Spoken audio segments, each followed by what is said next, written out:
Okay, good afternoon and welcome to our ninth session for Introduction to Cybersecurity or Cyber 201. So we are on the ninth session already, and it's been a long time, no, since we tackle about our last session, which is session number 8. Okay, so before we move forward to session number 9, let's have a short review kung ano ba yung mga napag-usapan natin on the previous session. So, let's have a short review. So, in this time, last session, we talk about incident response and management. So, we talk about what is incident response. So, why incident response is important. So first and foremost, so let's define what is incident response is. So this is just a short review, no, dun sa napag-usapan natin last time. So security incidents, always remember, it is any event that violates any security policies. So it can consider as an urgent or unplanned. It can be immediate harm or not. Okay, so it recognizes and addresses the critical point of time which they infect and and they damage the resources of their target. So let's have a review about the common incident types. We covered several types of incidents, including employee errors.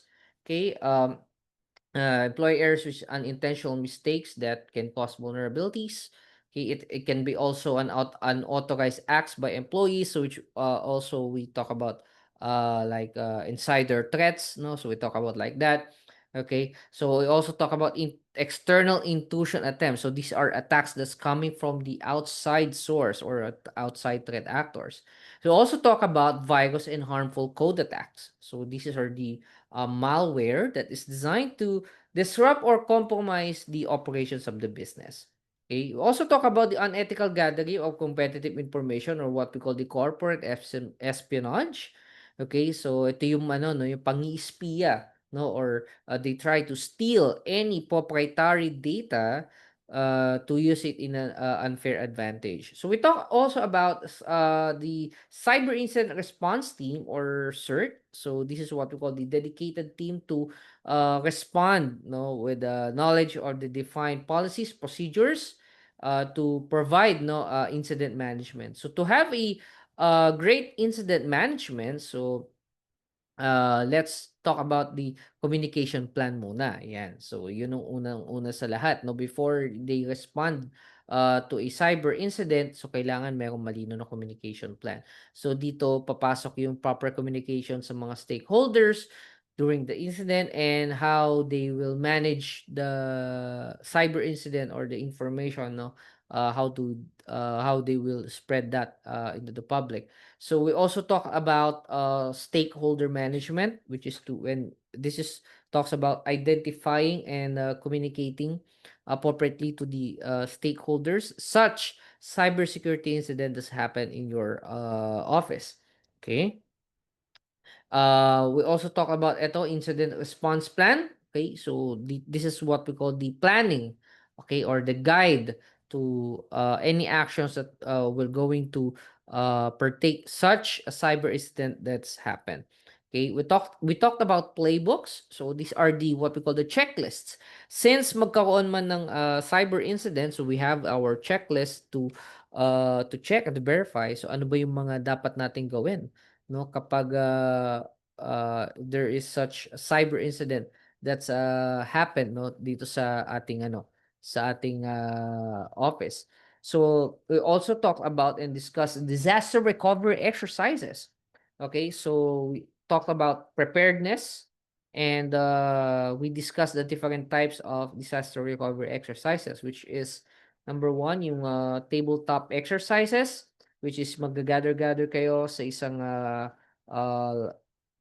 this is a typical of stable or conference room, and do you talk about your plan or how do you handle if such a disasters happen. Okay, so napag-usapan din natin the structured walkthrough, which is what we call the physical enactment no?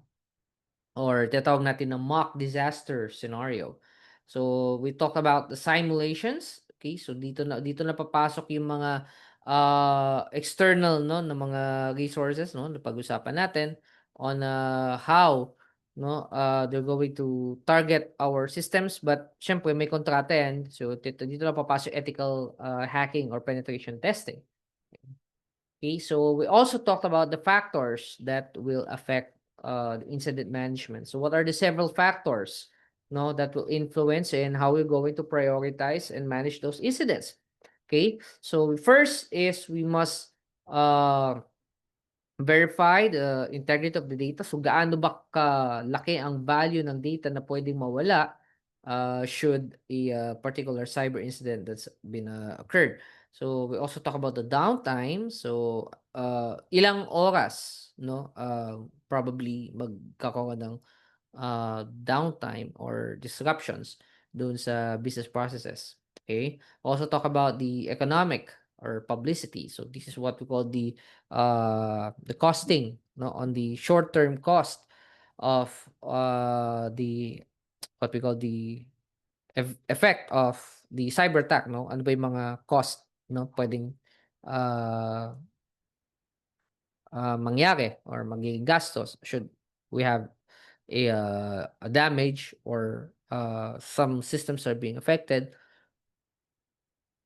Excuse me. So next is the scope. Okay, so gaano ka laki, no, yung scope ng affected systems. So di pinag-usapan niya yung detection time. How fast are we going to detect an incident? Okay? So always remember, the less damage din cost dapat. And we also talk about the recovery time. So always remember that the more lengthy the recovery periods are, okay, always remember that it will require an extra vigilance for any follow-up attacks. So we talked about the disaster recovery, business continuity, no? Pag-usapan natin ano ba yung disaster recovery plan. So how do we focus on recovering from any significant disruptions, no, that will have a great impact, no, on the primary functions that involves secondary sites. Okay? Now kung babalikan natin, we also talk about BCP or Business Continuity Plan or co-op. So these are the plan on what the organization, a private organization or a public entity, ano ba ang kailangan nilang gawin, no, to maintain the essential business process since a cyber attack has been uh, have in effect, diba? Okay. So let's move forward to cloud and IoT security. This is the topic for session 9, okay, which is about cloud and IoT security. So first and foremost, what is cloud computing? Okay, what is cloud computing and what is the essence of cloud to cybersecurity and IoTs, diba? So let's have the definition of cloud computing. So it is a software, okay, a data access or computation or storage, or should we say a services that can be provided, excuse me, to the clients, no, to the use of internet. Okay, so importante 'yan yung cloud computing. So we are actually matagal nang meron 'yan. It was 10 years ago is the advent of cloud computing. So now this 2020 onwards is the advent for AI. Okay, so imagine way back 2010 onwards, 10 years ago, cloud computing hindi pa masyadong pinag-uusapan 'yan. But now, so okay, cloud computing is one of the most after skills, no, sa isang IT professional, and also dumagdag pa 'yan sa poprotektahan natin, no, on paano ba natin mapoprotektahan yung cyberspace ng cloud servers should an organization is using cloud computing. So, talking about that, let's talk about the types of clouds, no?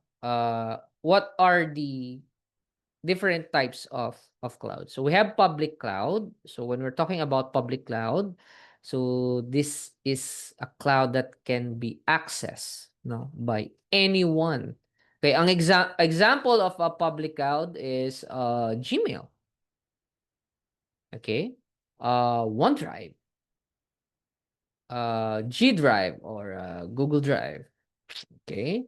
So yun, no? We use applications, we use their platforms, their infrastructure, no? Na walang bayad. Right? So public. So it is made by available to us, o general public, no? By a cloud service provider. So alam mo naman na there are lots of cloud providers, but there are the three major cloud service providers. We have Amazon for Amazon Web Services. We have Google Cloud or GCP, Google Cloud Platform, and we have Microsoft Azure. Okay, so yung tatlong 'yan, yun yung ano, yun yung pinaka malaki, no, na nag-handle mga cloud computing resources. So when we talk about private cloud, so it talks about uh same scenario. We have cloud resources, but the difference is sa private cloud, an organization, okay, handles the ano no, the cloud resources. Okay? So sila yung invest, sila yung nag-build, sila yung nagme-maintain, and nasa kanilang pangalan yung cloud resources na yun. Okay? So using private clouds, well, that can be used internally kasi nga private. Okay?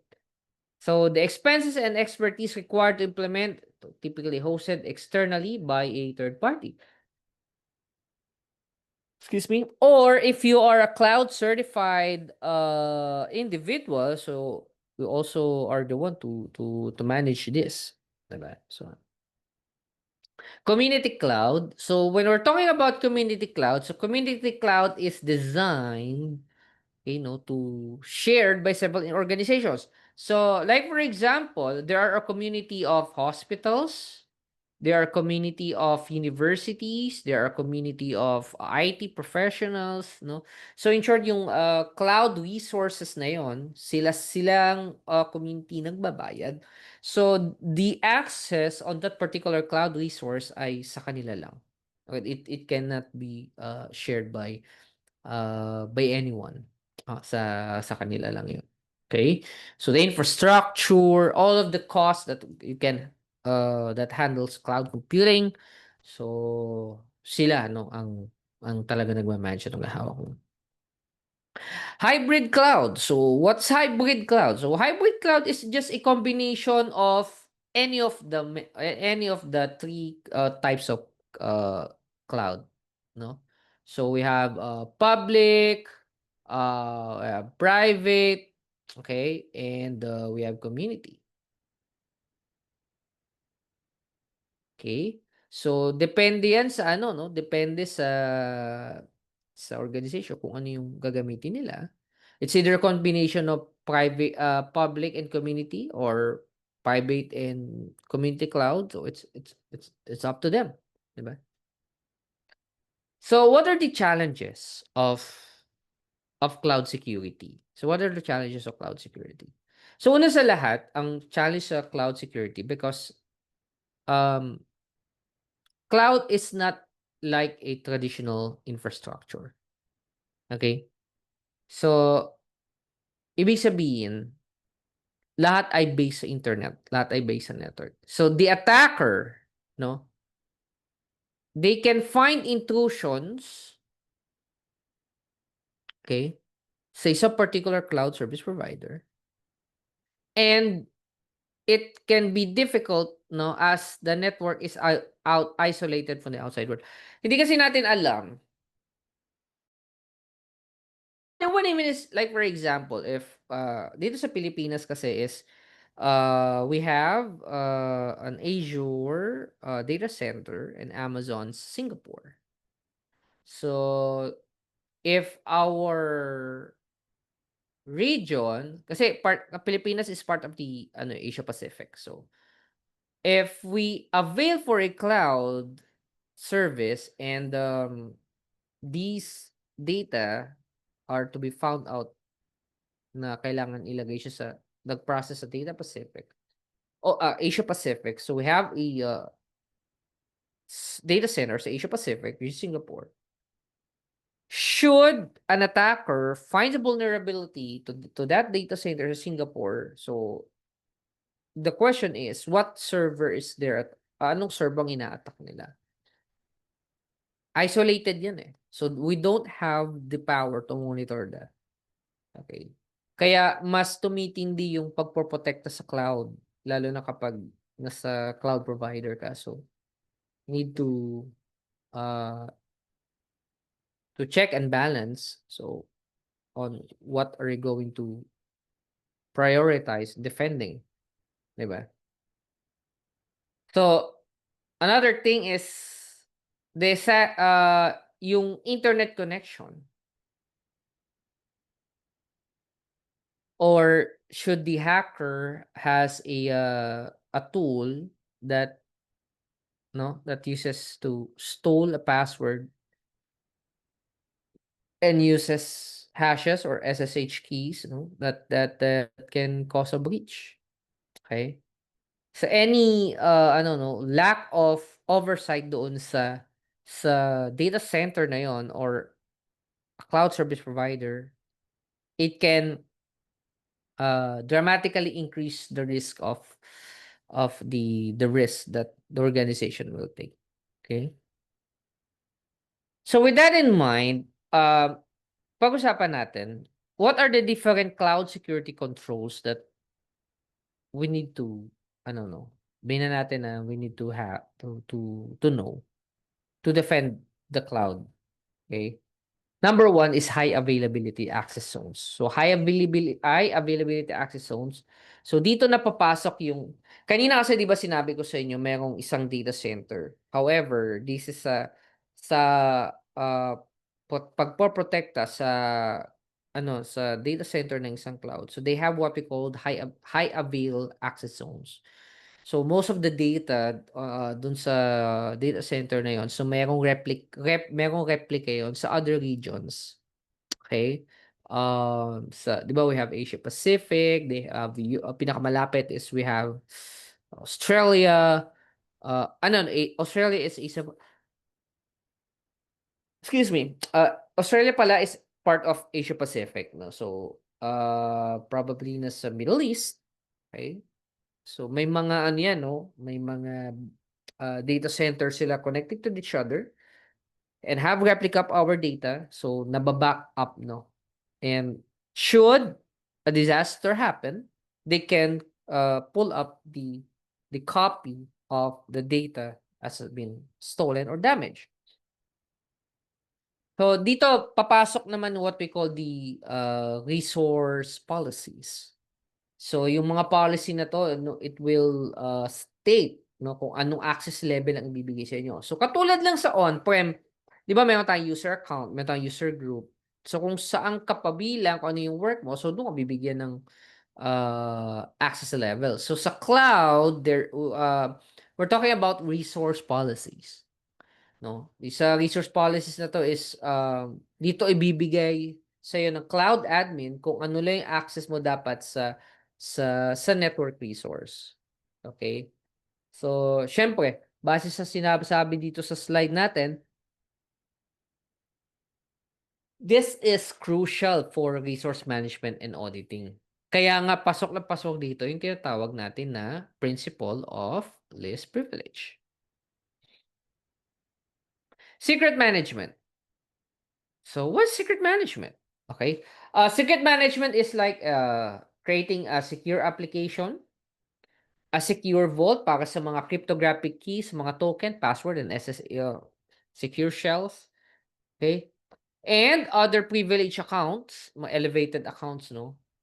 Heavily encrypted yan mga yan for protection. Should a cyber attack happen, at least you have your account to log into the cloud data center or the cloud server or cloud service, then you can manage all those resources. So merong isang system na nag-manage yan. This is what we call the secret management system. So yun yun. Storage. Why storage is very vital? So, give me, a minute or two ha, just ano, mag-aano lang ako, kukuha lang ako ng water.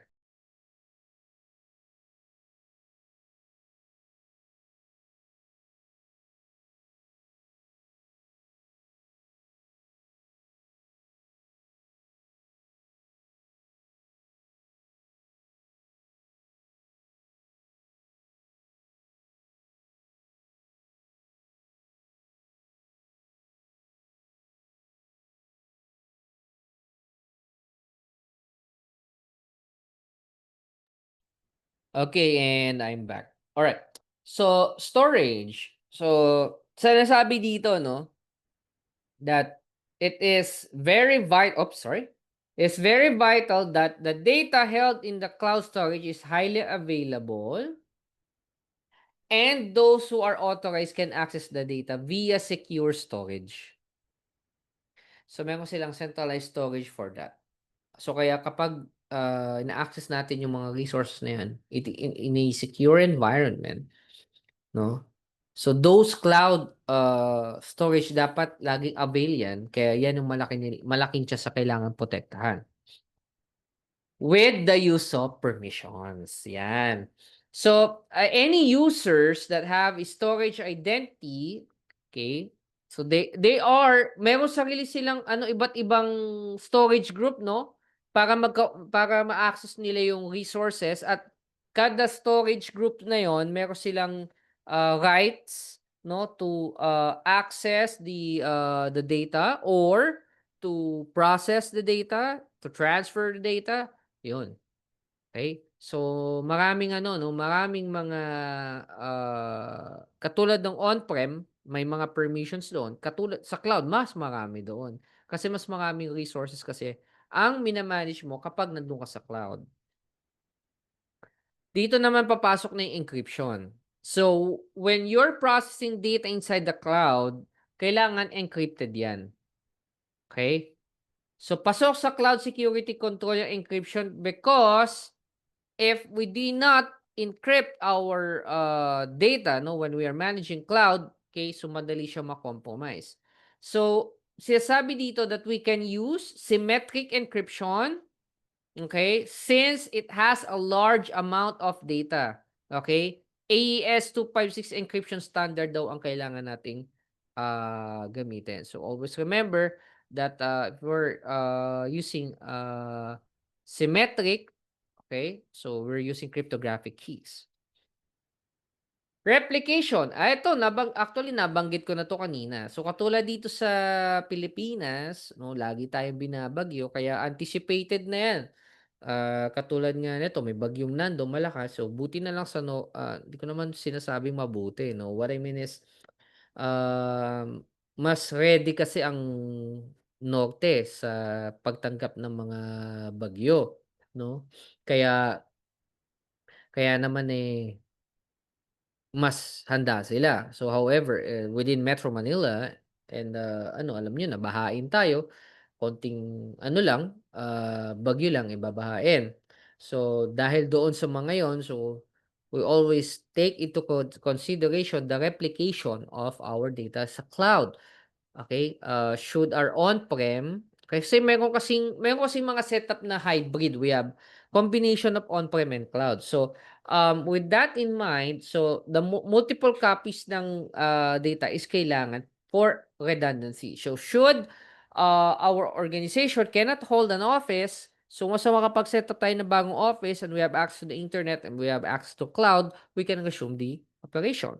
Okay, lalong-lalo na 'no, prone tayo sa mga power failure, hardware failure dahil sa mga environmental disasters at typhoons, 'di ba? Mga gano'n.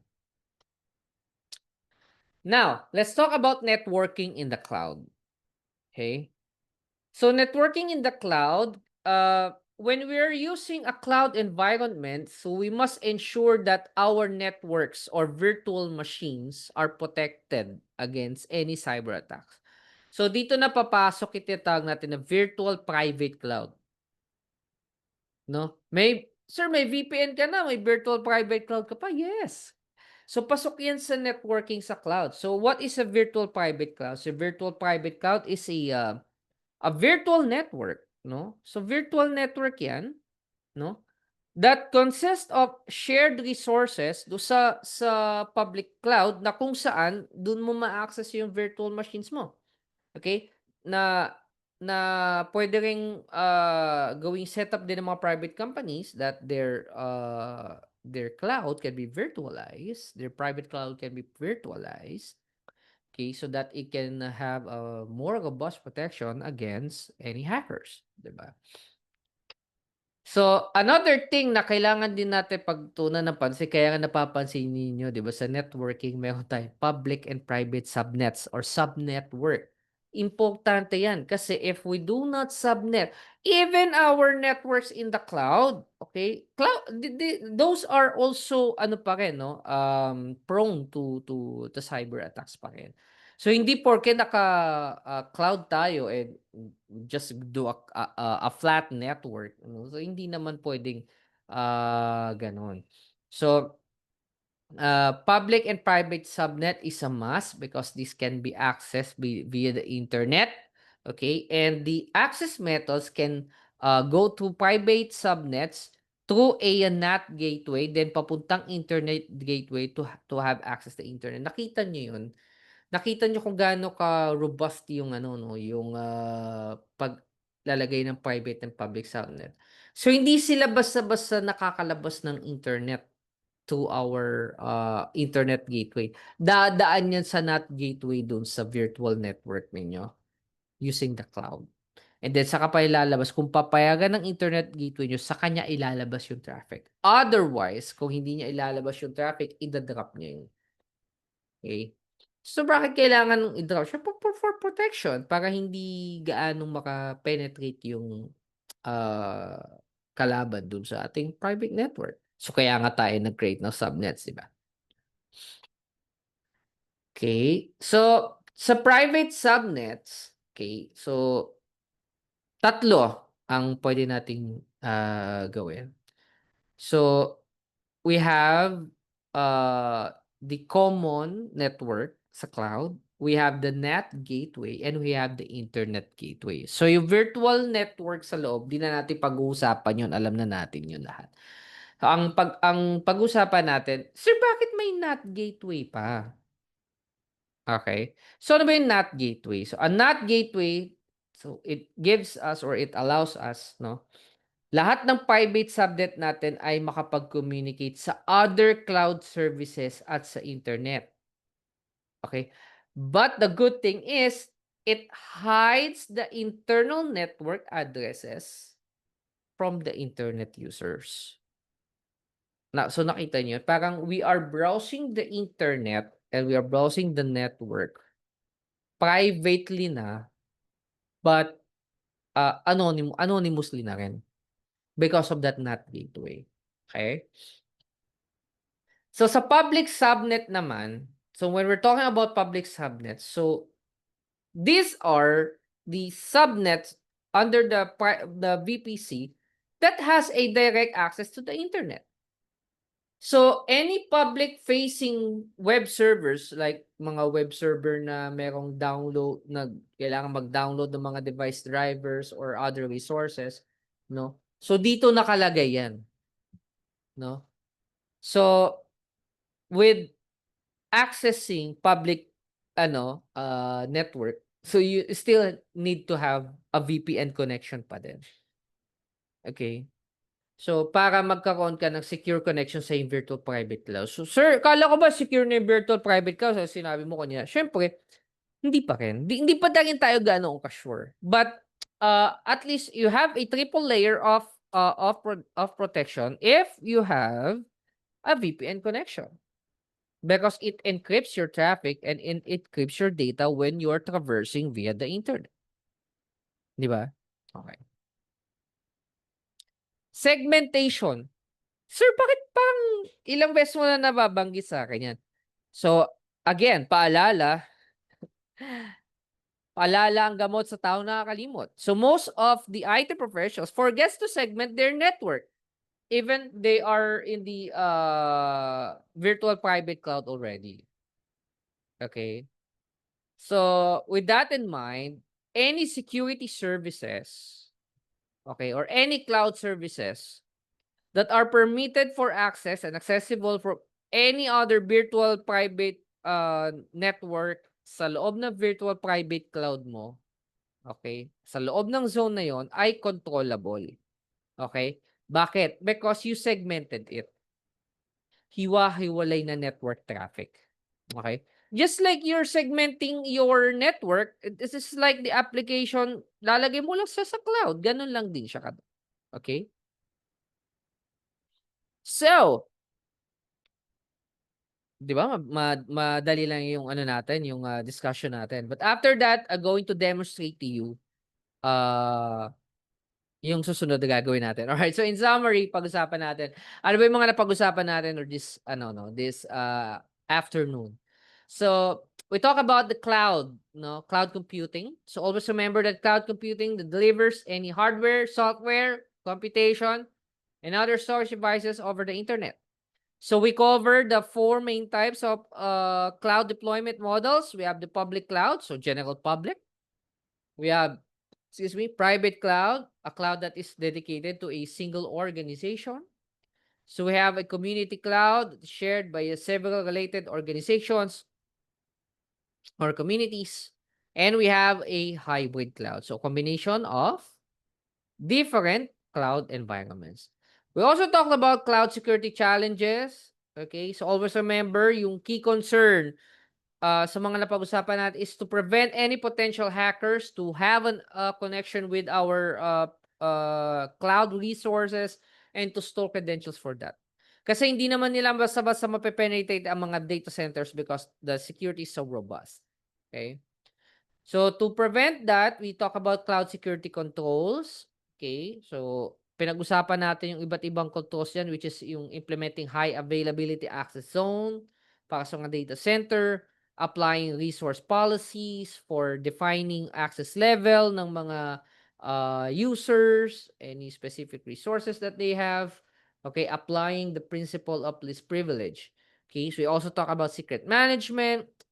This is a Doc talks about secure vaulting, okay, for any sensitive information, no?